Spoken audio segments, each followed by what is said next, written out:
नमस्कार, मैं GRS news के लिए गिरीश सिकरवार। आज के इस ब्लॉग में मैं बात करने वाला हूँ मणिपुर की। वो मणिपुर जो कि लगातार 1 महीने से अधिक समय हो गया है, अभी भी सुलग रहा है। इस समय मणिपुर में हत्याओं का दौर जारी है, जबकि वहाँ पर अर्धसैनिक बलों के अलावा सेना भी तैनात की गई है। लेकिन जिस प्रकार से वहाँ कुकी वर्ग के लोगों का कत्लेआम किया जा रहा है, उसकी तो सिर्फ आलोचना ही की जानी चाहिए। आखिर कौन सी वो ताकत उग्रवादियों को मिल रही है जिसके बल पर वो सैनिकों के समक्ष या अर्धसैनिक बलों के मौजूदगी के बावजूद वो लगातार नरसंहार करने में जुटे हैं। कल देश के गृह मंत्री अमित शाह के निवास के समीप हजारों की संख्या में उपस्थित कुकी लोगों ने, जिनमें खासकर महिलाओं की संख्या अधिक थी, ने प्रदर्शन किया। और उन्होंने हालांकि केंद्र सरकार के खिलाफ तो कुछ भी नहीं कहा, लेकिन उन्होंने वहाँ के मुख्यमंत्री बीरेंद्र सिंह को हटाए जाने और राष्ट्र पर शासन लगाए जाने की बात कही। उन्होंने यहाँ तक कि वहाँ के जो अर्धसैनिक बल हैं या सेना में जो मतई समुदाय के लोग हैं, उन पर भी आरोप लगाया कि वो राज्य सरकार की सह पाकर कुकी संप्रदाय को एक तरह से तहस नहस कर रहे हैं और उनके भूमि को कब्जा करने के आरोप भी उन्होंने लगाया। उन्होंने कहा कि राज्य सरकार एक तरह से सह दे रही है उग्रवादियों की। उन्होंने ये भी बताया कि उन्होंने गृह मंत्री के सुझाव पर उन्होंने अपने तो लाइसेंसी हथियार भी जमा कर दिए, लेकिन जिस प्रकार से मतई समुदाय के लोग उनका कत्लेआम करने में लगे हैं, तो उसकी शांति की व्यवस्था आपकी है और आप इस बारे में वो कर। अब यहाँ ये सवाल उठता है कि क्या केंद्र वास्तव में अल्पसंख्यकों के खिलाफ है?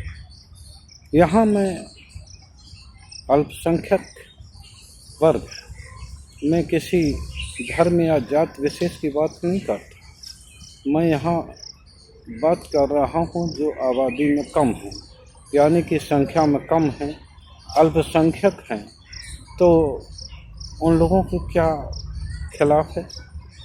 क्योंकि अधिकांश ये देखा गया कि जो लोग बहुसंख्यक होते उनकी बात ये सरकार तुरंत मान लेती है, क्योंकि उन्हें उससे फ़ायदा होता हुआ दिखाई देता है और वो ये सोचते हैं कि इनसे होगा तो इनको मतों से भी फ़ायदा मिलेगा।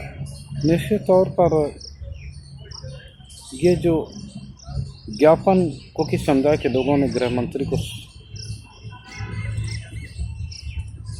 संबोधित सौंपा, भले ही उसको एक साधारण सा ज्ञापन मान के वो उसकी उपेक्षा कर दी जाए, लेकिन जिस तरह से उन्होंने सैनिकों, अर्धसैनिक बलों और अन्य लोगों पर जिस तरह की उन्होंने आरोप लगाए, तो आप समझ लीजिए कि ये स्थिति काफ़ी ख़राब है। अगर ये स्थिति लोगों में घर कर जाती है, जिन्हें कि देश की सेना पर विश्वास नहीं, जिन्हें देश के पुलिस बल पर विश्वास नहीं, जिन्हें प्रदेश के मुख्यमंत्री पर विश्वास नहीं है, निश्चित तौर पर आप ये समझ लीजिए कि वो जो हैं स्थिति कितनी खराब होगी।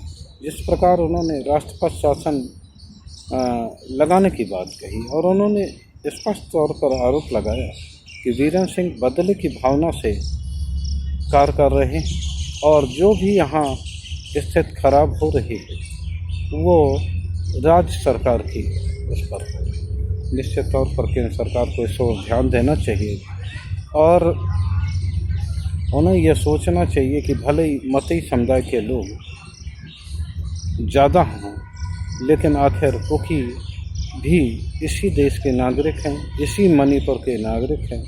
अगर उनके मन में ये भावना हो जाती है तो निश्चित तौर पर आप ये तय मानिए कि मणिपुर क्या धीरे धीरे करके पूरे देश की ही हालत ख़राब होती जाएगी।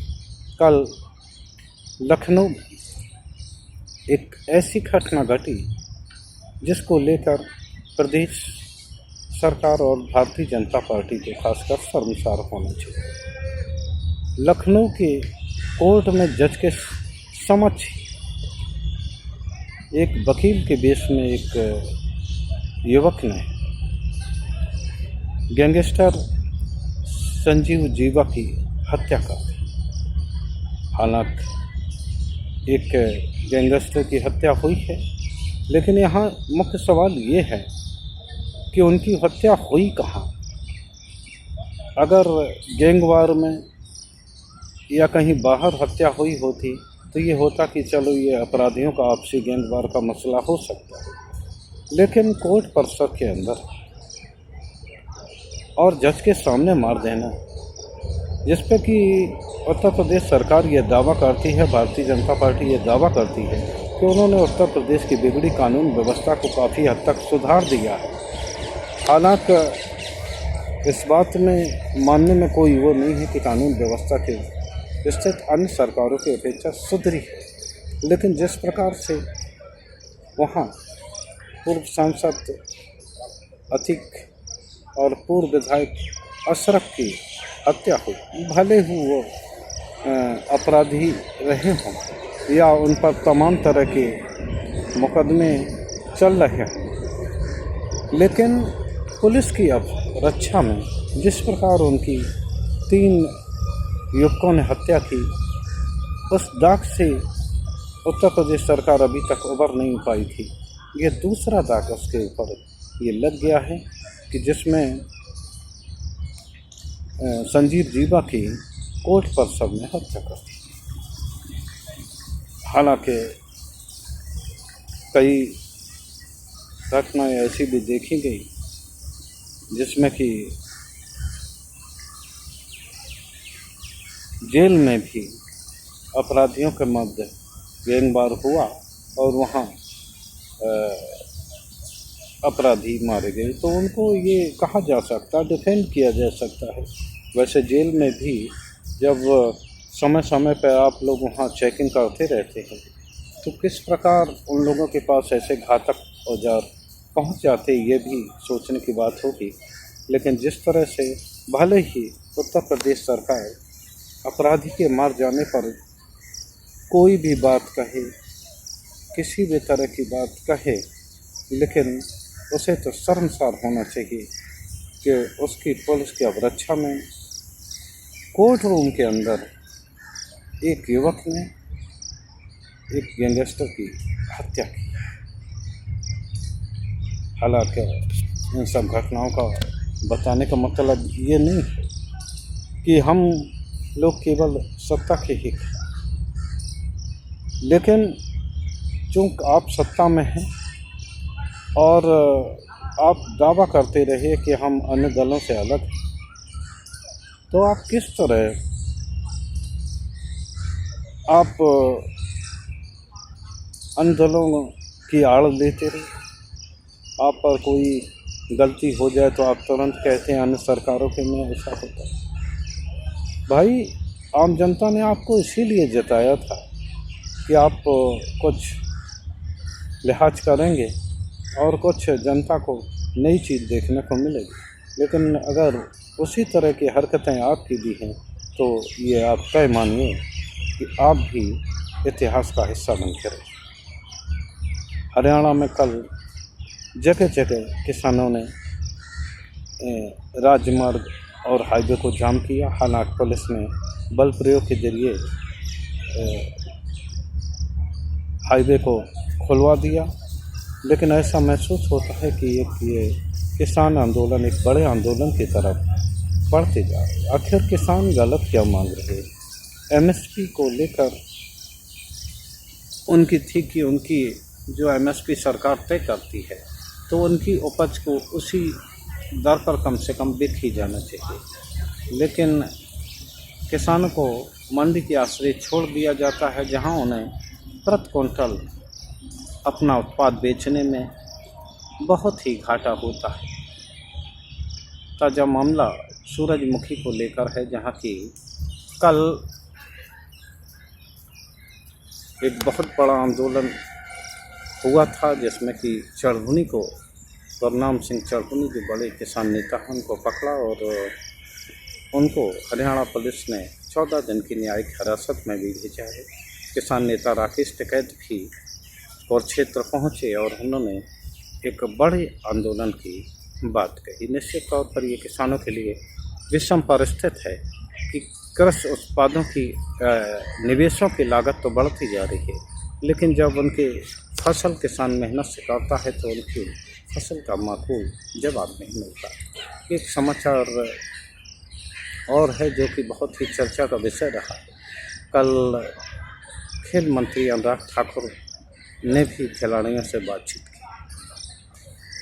खिलाड़ियों ने खेल मंत्री से वो मिले, 6 घंटे तक बातचीत हुई, लेकिन खिलाड़ियों ने पहले ये कहा था कि हम चुपचाप रात के अंधेरे में उस तरह नहीं मिलेंगे जिस प्रकार की गृह मंत्री से मिलेंगे। उनका सारा इशूर था कि गृह मंत्री ने उनसे कहा था कि आप प्रेस को आप परहेज करेंगे, लेकिन जिस तरह से गृह मंत्री की और पहलवानों की मुलाकात की एक चैनल पर प्रायोजित ढंग से चलवाया गया, इसलिए खिलाड़ियों ने कहा कि आप बाकायदा एक प्रोग्राम रिलीज करिए जिससे कि हम आप के साथ आएंगे और रात के अंधेरे में बात होगी। तो 6 घंटे करीब बातचीत में खेल मंत्री ने तमाम मांगों को माना है और उन्होंने आश्वासन ये दिया है कि अब कुश्ती फेडरेशन में हालांकि 3 कार्यकाल के बाद ब्रजभूषण शरण सिंह तो कुछ बनेंगे नहीं, उनके परिवार का भी कोई सदस्य चुनाव नहीं लड़ पाएगा। ये बात उन्होंने लिखित बात करने की बात कही और उन्होंने ये कहा कि एक इस तरह का वो समितियां विभिन्न तरह की बनाएंगे जिसमें महिला ही इसकी अध्यक्ष होगी। महिला फेडरेशन को भी बनाने का उन्होंने आश्वासन दिया और पहले ही आपको ध्यान में गृह मंत्री ने लखनऊ की जगह अब पटियाला में वो नेशनल कराने की सहमत भी। अब वहाँ जितने भी राष्ट्रीय शिविर होंगे वो सब अब पटियाला में शिफ्ट किए जाएंगे और तमाम तरह की खेल की खिलाड़ियों की मांगों को उन्होंने माना और उन्होंने ये भी कहा कि वो 15 तारीख को दिल्ली पुलिस आपके मामले में चार्जशीट दाखिल कर देगी, लिहाजा आप 15 जून तक कोई भी आंदोलन न करें। तो बताते हैं कि खिलाड़ी इस पर सहमत हुए। जिस प्रकार की प्रेस वार्ता में अनुराग ठाकुर ने इस बात का दावा किया कि जो भी बातें तय हुई हैं आम सहमत से तय हुई हैं। बाद में बजरंग ने भी प्रेस के सामने अपनी बात रखी, लेकिन सबसे ये बात बड़ा मनोरंजक लगी कि जो पहली मांग थी खिलाड़ियों की कि ब्रजभूषण की गिरफ्तारी हो, इस बात को न तो पहलवानों ने रेखांकित किया और न ही हमारे ख्याल से खेल मंत्री ने ही अपने बयान में इस प्रकार की कोई जानकारी दी। सरकार की ओर से भी इस प्रकार की कोई जानकारी नहीं दी गई है, लेकिन 15 जून तक ये बताया गया है कि अदालत में चार्जशीट कर दी जाएगी। वो चार्जशीट किसी प्रकार हो सकती है। चार्जशीट में आरोप पत्र है, उसमें क्या होगा इस बारे में हमारे ख्याल से, क्योंकि रिपोर्ट गोपनीय है, इस बारे में न सरकार ने जानकारी दी न इस संबंध में कोई चर्चा हुई होगी।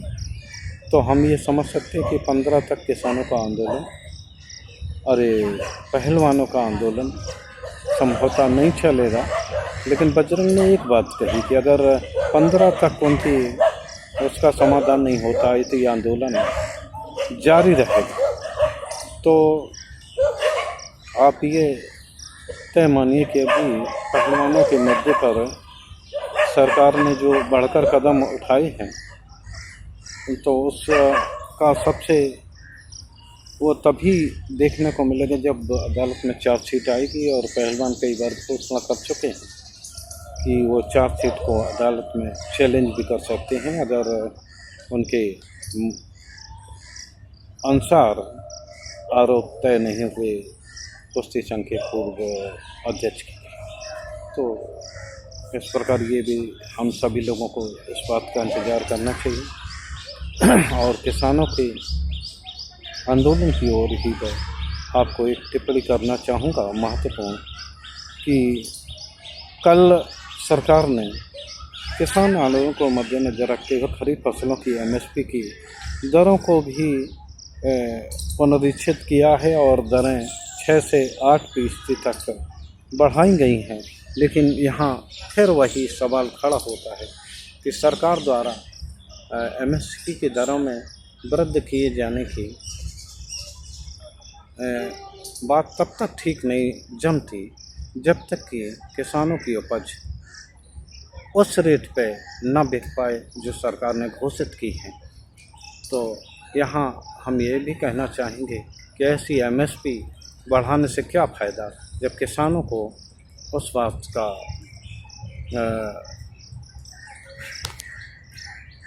उस रेट पे उनको फसलें ही ना खरीदी जाएं और सरकार फसल खरीदने में अनिच्छा दर्शाए और उनको बाज़ार के हवाले कर दिया जाए और वो बाज़ार जो किसान की फसलों को औने पौने दाम पर खरीदता हो।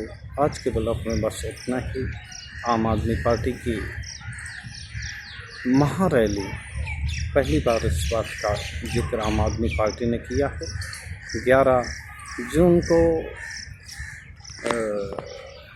रामलीला मैदान में होगी। इसके लिए सभी मंत्री और विधायक घर घर जाकर एक पत्रक बांटने का काम कर रहे हैं। कालका जी विधानसभा में भी दिल्ली सरकार की मंत्री और यहाँ की विधायक आतिशी वो भी जगह जगह पत्रक बांट रही हैं। संगठन भी अपने जरिए पत्रक बांट रहा है। आज 5 बजे कालका जी के गिरिनगर में एक आम आदमी पार्टी की बैठक बुलाई गई है। उस बैठक को भी हम आपको दिखाएंगे। फ़िलहाल हम अपना ब्लॉग यहीं ख़त्म करते हैं। जय हिंद, जय भारत।